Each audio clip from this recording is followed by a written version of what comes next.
residents of Greenwood House, Butler House and Duval House in Grays to ask whether they accept demolition of the 3 blocks and the Council's proposals so far to rehouse the residents. The Council calls for this referendum to be held before further consultation is carried out. Now, I live quite close to these flats, and I've had a lot of residents write and come into my office in Orsett Road about this issue because it's caused a lot of concern among the elderly and disabled residents of these flats. They look at the questions that have been asked, and whether you want to call it a gift or a sweetener of the deal, they see some residents actually jumping at the £4,000 that could be given. But one of the reasons why I asked earlier about the numbers of people on the housing waiting list is if there is going to be a decampment to council properties, that affects people on the list. And as I understand, people who will be moved from these blocks to the council properties will be given a superior banding. Now, how would the 6,000 odd people on that list feel? So that deals with the people who actually, I think, have been given a sweetened deal, saying, oh, you live in these flats, these high-rise flats, how about you live in a house, how about you live in a masonette? They'd jump at the chance, but where is the reality for that? The second thing is the questions that have been asked. If you ask people, do you want to leave or do you want to stay, that's fair enough, if it was on the agenda to keep the blocks intact. And we've debated, and I think it was a discussion we had with Councillor Halden on Saturday, that these blocks are actually in quite good nick. Then why not keep them there for veterans, for emergency housing that we're obviously in need of? But when the question is, do you want to leave and stay, and the implication is those who want to leave that the blocks have got to be demolished, that's a question that has not been asked. And I think we've got a golden opportunity to set a precedent here for the rest of the borough to say to people, if you feel passionately about a development in your community, you should be able to petition and initiate a local referendum. We're all appalled at the poor numbers of people that turn out to vote in local elections because they think that their vote doesn't mean anything, that they don't get their time to say. But I think actually passing this motion and setting a precedent to give people the right to say, if nobody turns out to vote, fine. If you don't use it, you'll lose it. But I think this gives us a unique example to actually go door to door and say to these people, look, you've had all the information, you've had the consultations, you've had the meetings which Councillor Kent was kind enough to come to, and other officers have been kind enough giving up their time to come to. But now we go down and put a cross in the box. What do you want? And if the people afterwards who object to the result didn't vote, tough. But we're sent here by the people, and there are issues with regards to the makeup of this borough where the people should and must have the final say. Let's be one of the first councils to actually embrace this power that has been long gifted to local authorities by central government. Having not ever been whipped by my leader, I would like to have my own comments on Councillor Aker's motion. I was part of the original Gloriana group when this was first mooted by Councillor Val Morris, who actually felt really passionate about getting these blocks demolished, particularly as for over 2 years they've been surrounded by scaffolding, that whilst trying to sort out the crumbling pieces of mortar, rocking, etc., they were absolutely appalling. They look an awful lot better now, I'm saying. At the time, several residents made their voices heard. In fact, they were invited in and we went around to Seabrook Rise to one of the meeting places and actually heard what people thought. And mainly, it was about where they would be rehoused, for how long, would they still be eligible for a right to buy scheme, and would the time that they had decanted to other areas be taken into consideration?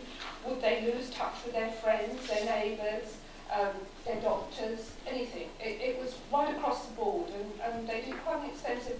Val Morris was really, really passionate about knowing what people wanted and looking at it. Some may ask why these blocks, compared with the ones in Blackshots, Bellis or Tilbury, could be demolished when they are left standing. Because some of them are actually in a worse state than the ones down in Grays, now that they've had the bits done outside. These are all unanswered questions, and of course there is the other side of the coin, as if we are truly going to regenerate borough, we need to make brave decisions. if we're really going to change the face of Thurrock and get it up to the 21st century, we really do need to take some brave decisions. But rather than a referendum, I actually think we ought to, perhaps the best way forward on this is to bring it back to a review and scrutiny and let them put forward a really strong business plan on how it would go forward, how it would act, and then we'd be able to give the people the facts and tell them this is what would happen and you've now got a clear choice. I don't think putting the taxpayer to a referendum at the cost of it, I don't know how much it costs, is actually going to be the right way. And as I say, I actually at the time at the Gloriana, I actually agreed with Valmos about taking them down. They are a bit of a block, but equally so are others. So I think we need to have strong leadership, well not leadership, a strong vision of what we want. And I don't think... Thank you, Madam Mayor. I'm quite happy to be speaking on this. This council has a long and proud reputation for consulting with its tenants, and this motion, if approved, will bring that to a screaming halt. We have made no decision on whether to knock down any tower blocks, let alone these 3. We are in the middle of discussions with tenants about their own wishes. Recent government announcements have thrown all of our plans into improving council homes into jeopardy. Will we even have the money to carry out this proposal, even if we or the residents want to go ahead? Madam Mayor, this means that currently there is nothing definitive to vote on, and yet the motion calls for the council to stop talking with affected residents. Why would we stop listening to people's views, and why would tenants wish us to stop talking to them about what we are looking to do, whether that's to knock down the blocks or not? It seems to me that this motion is ill-timed and ill thought through. It actually prevents us talking with those directly affected. So let's look at what we've already done. In October last year, we held our first meeting of the Residents' Steering Group, which has met every month since then. In January, there was a public meeting to discuss proposals for regeneration and to start consultations. We had 377 responses to a consultation in and around Seabrook Rise and the High Rise at the start of the year.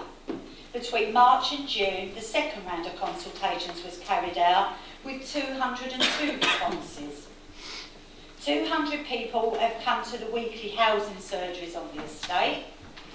We have had meetings in June and July here in the civic offices with high-rise tenants and leaseholders, with over 100 people attending each of those meetings. Earlier this month, the steering group discussed with how the consultations had gone so far and started to work on plans with residents to seek their views on proposals. These workshops are already planned for this summer. But if this motion is supported tonight, this will all have to stop. That's a hell of a lot of effort, engagement, time, thought and money, not just the councils, but the tenants and the leaseholders who have invested their own time too. In addition, as detailed in both Cabinet reports, Cabinet and Council reports that I presented just last month, a Housing Regeneration and Development Board with cross-party representation has been set up. This board will allow members and residents to scrutinise, challenge, debate and make recommendations of any proposals going forward. The first of these meetings is taking place next Wednesday. The current consultation is centred around the 6 tower blocks in South Grays, not just the 3 that are mentioned in the motion. It is sought to obtain the views of residents and to balance these against the needs and aspirations of all of the residents. We have over 6,000 people on the waiting list for social housing. More than a third of the people living in our tower blocks have taken actions to leave, and they are already on the transfer list. I'm really nearly there, but it's so important that we have both sides. A total of 14 cabinet reports have come to council to plan and improve the quality of homes right across Durham. I can provide Councillor Aker with those. So, Sorry, Claire. sorry, okay then. I thought I was allowed 3 minutes. No. Was that 3 minutes? I've always got something to say. Right, let me just do my last one then. So we are working closely with our residents and listening to them, but this motion cuts straight through the heart of our work. This consultation is something that we have to get right, and it is not a simple yes or no, single question answer that a referendum would ask. A referendum may be right in its place, but it is not right for this. I'll start by thanking Councillor Aker for bringing this motion, because at its core is a democratic principle that the views of residents should be heard. But for two sort of clear reasons, I will not be voting for this motion. Firstly, Councillor Wall has outlined the consultation process, and as Ward Councillor I've been involved with the consultation. It's very clear, it's very open, it's very transparent, it considers lots of different options, because this is a very complex question. It's not just a simple yes-no. And I feel really it's like a blunt instrument with such a complex issue. Also, I'm against the idea that the consultation will stop because of this, because there has been a lot of work put into it, and it would be a shame for that to come to an end because of holding a referendum. But secondly, there's a core sort of constitutional question that worries me here. Where does this all end? Where's the logical endpoint for holding a referendum on this? Because we are a local authority. We are sent here to implement, with correct overview and scrutiny, the will of the residents. But then we have to ask ourselves, are we a local authority, or are we a local enabler of referendums? And we are a representative democracy, not a direct democracy. And to proceed with this, I think we need the issue to be discussed separately. I think if we're going to move towards being a direct democracy, that should be considered separately, so that all residents can then move to referendums if that's how we go. I personally don't think that's the right way, but that's the way, if we're going to move towards direct democracy, that should be considered separately. So just to sort of sum up really, for the consultation to continue, and to avoid us setting off on a constitutional direction that we don't know the endpoint of, I'm going to be voting no. Thank you for the motion. At the rate that Ukip Council is defecting in South Essex, you will soon be so small we will be in danger of getting a note from the Liberal Democrats of sympathy. I think that it is right that we say that the referenda is the correct way of engaging people in the most open way. It was done on this side in regards to the Frost estate.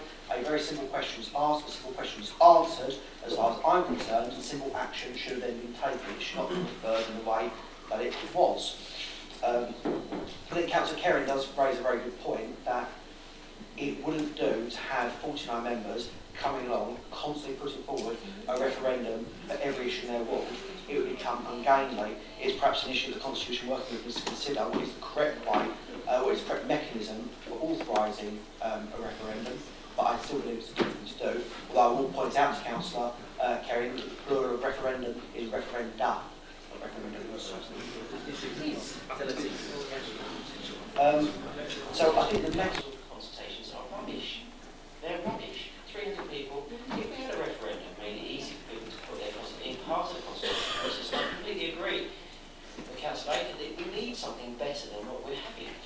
That works out as 3.5% of people have responded to a major decision in Grays of what we're doing.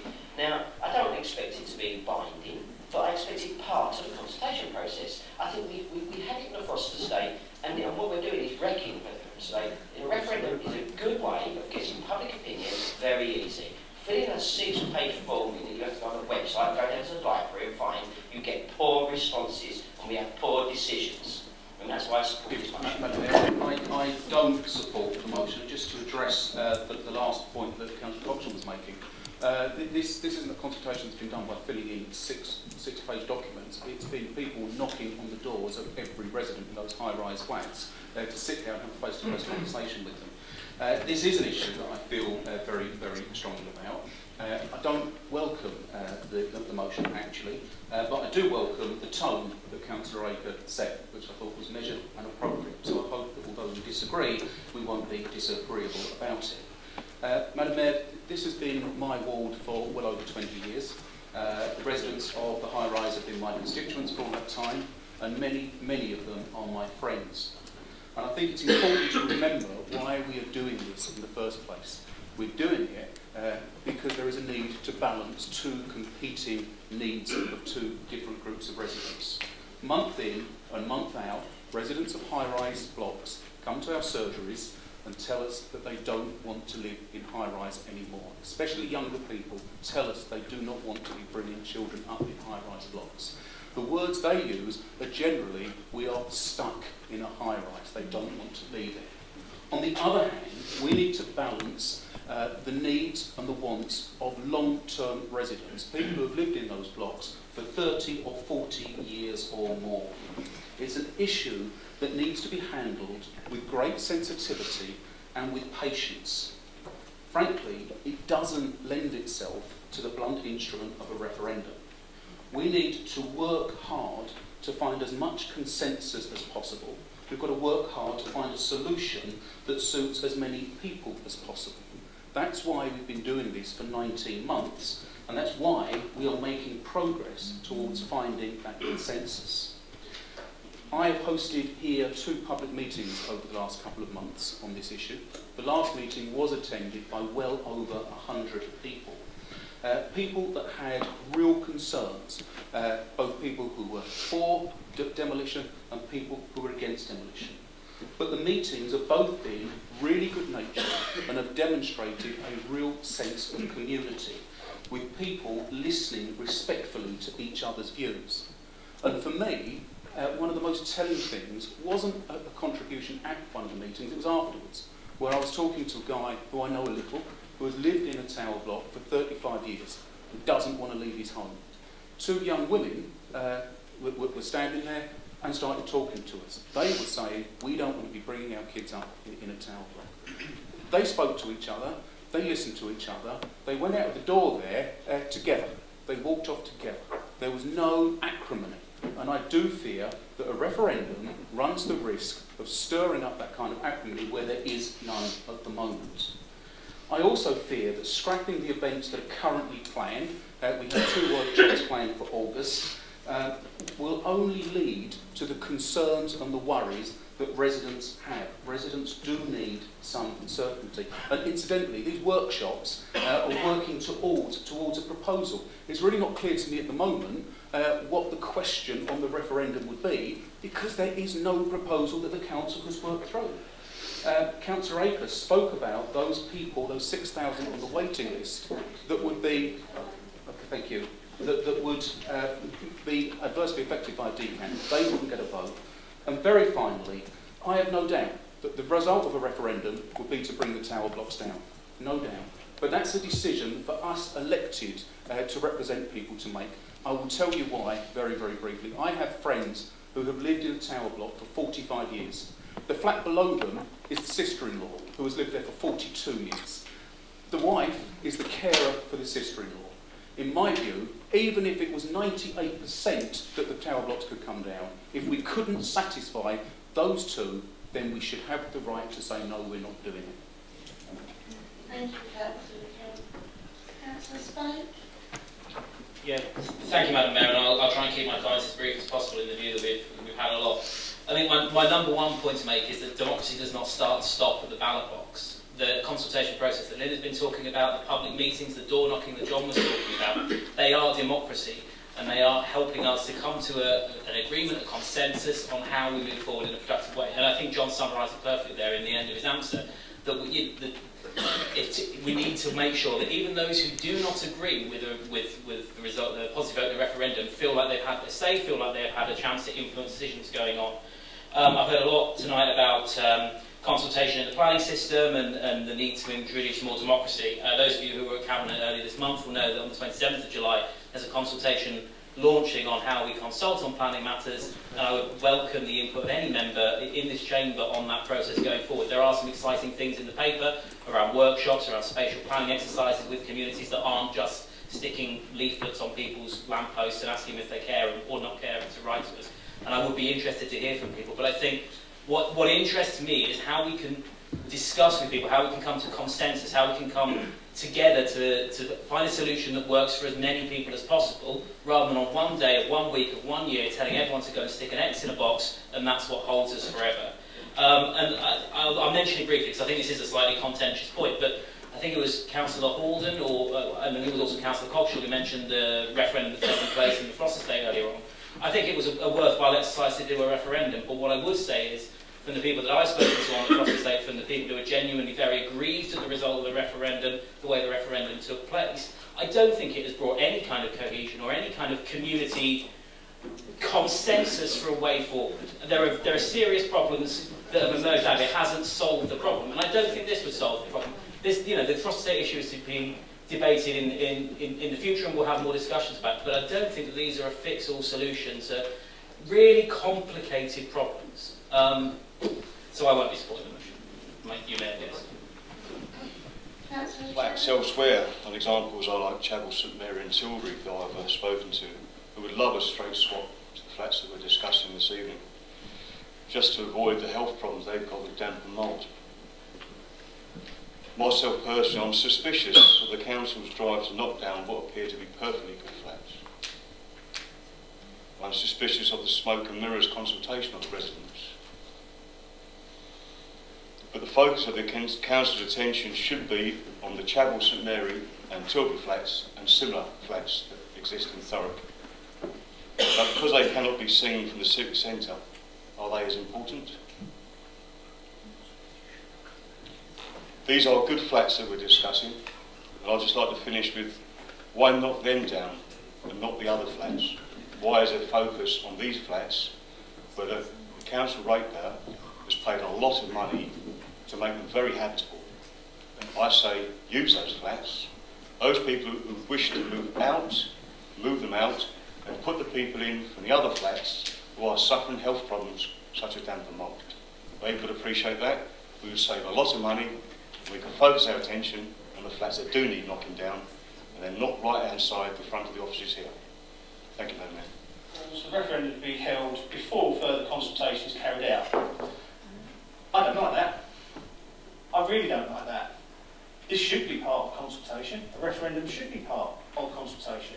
So to stop the consultation now really bucks the point of consultation. And we've heard tonight from Councillor Worrell that 6,530 people are on the waiting list. So I think, should they also be involved in this? Because it will delay the time before they will be able to get properties as slowly as you can, the individuals. And I've spent all of this evening listening to both sides, and I've not chopped and changed that I've gone through. I understand Councillor Howard's points, I understand Councillor Worrell's points, Councillor Cherry's points, and certainly Councillor Aker's points. And it's one of the reasons that I've given a free vote on this, like I do with pretty much most motions that come to the council. Perhaps something that other parties should be doing more often. But I really am convinced now that if we agree Councillor Aker's motion tonight, we're going to take a retrograde step in what we're doing in Grays. We are civic leaders. We should be the ones that are making the decision, but we should be making a decision based on the information that's coming back from residents, that is coming back in a fair, open questionnaire. Not one that's weighted, have £4,000 to move out, or we'll do this and we'll guarantee you'll get that. One that's fair and open. Debate. A mechanism to give the people, particularly older people, particularly those who worry that the modifications in their existing place aren't going to be given in the place that they're to be decanted to, wherever that may be. Questions still arise about whether there is a right to return. After all this consultation, there shouldn't be these questions arising. It might have been wrongly worded, for that I apologise, but for the people who are worried, who are losing sleep over this issue, over the fact that people who are in their mid to late 60s, leaseholders, fear of becoming homeless, if this motion is guilty of something, it's to actually make a decision. And those people who should decide are the people themselves. We can take a decision on direct democracy in another debate, and I might just come back with a motion on direct democracy. But I think the people need to be empowered enough to make a decision over where they live and to stop the worry going on that is making people ill in these blocks. Because the longer it goes on, the more the rumours will go around, is it going to be demolished to make way for a bigger campus for the South Essex College? Are they going to have rights to return? Are they going to be in accommodation that is able to cater for their disabilities, their age, and so on and so forth? Are people going to be decanted who've got kids who have this idea that they're going to get this grant and then a garden and so on and suddenly find themselves in another block of flats? After all this consultation, these questions still arise. And I think, let's judge what the consultation has been worth, put the question to the people, and let's see what they say.